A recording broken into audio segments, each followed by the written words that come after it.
Don't cry cause it ain't gon' rain every day. Don't despair cause it ain't your way. Keep it real, make the best out of any situation that you come across. Some lose, some lost, I'ma shake it off and get back to what I'm really about. Give the crowd something to feel. Tell me why you scream and shout. Tipping on another subject, not bling and clapping. That's real, feel G. The two incidents that we've kind of focused on so far in this conversation, I feel like they're kind of like on the extreme end. It's easy to point at those instances and say, that's a real problem, that's racist, and I need to say something. But I think another incident that happened earlier this year really kind of got overshadowed, and in my opinion, is just as egregious and dangerous. And that was the incident, if you can remember, in Central Park with the man that was bird watching. And the lady that was out there with her dog. Her dog wasn't on a leash, and he kind of asked her very politely to, hey, this is a part where your dog has to be on a leash. And she proceeded by not threatening, but called the police and said that this guy is harassing me. And that really, really was a frightening moment, a very telling moment, because I think those instances are a lot more relatable to the average person, the average Black person, than the instances of a George Floyd or Ahmaud Arbery. So I kind of want to talk about that with you and get your thoughts on that, because we often hear about the phrase white privilege. And I felt like that person in that moment was really utilizing that phrase and was really weaponizing her privilege and status. So what are your thoughts on the popular phrase white privilege, and is there even any validity to the statement? Okay, that is a lot that I wanted to talk about in that question, Joe. First of all, yes, white privilege, it's a real thing.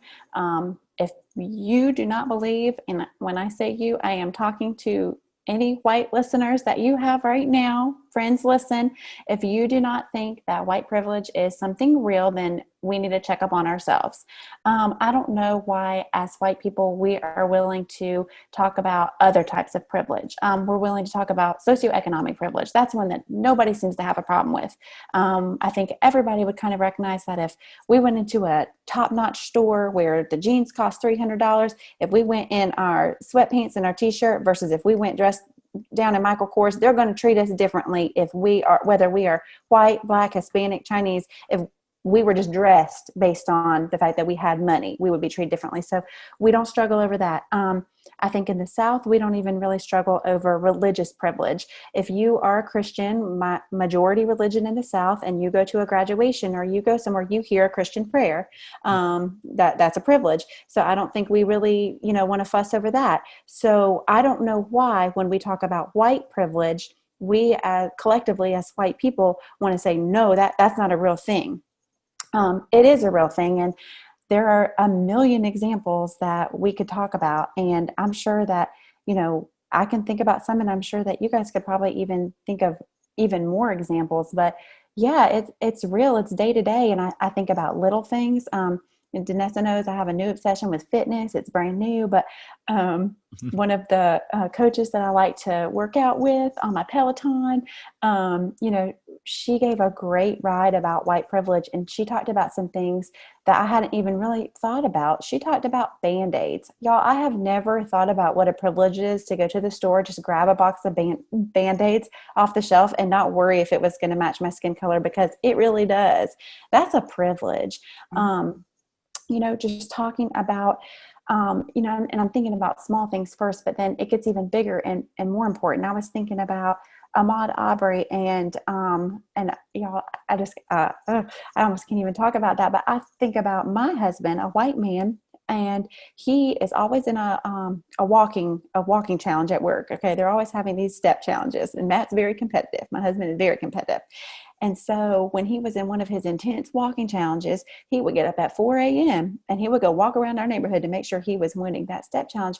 Y'all, now I would tell him the night before, be careful. Like, don't get hit by a car. Like, don't get, if there's a dog out there that we don't know, don't get bit by it. I'm not thinking be careful because some crazy person in our neighborhood might come out and shoot you. That's not a concern that I have. But Ahmaud Arbery's family they needed that concern. And now I think about all of my Black and brown friends and family, and I'm like, oh my God, they can't be like Matt. They cannot be out there walking at 4 a.m. because there are crazy people out there that apparently, feel like they are enabled to shoot another human being for no apparent reason.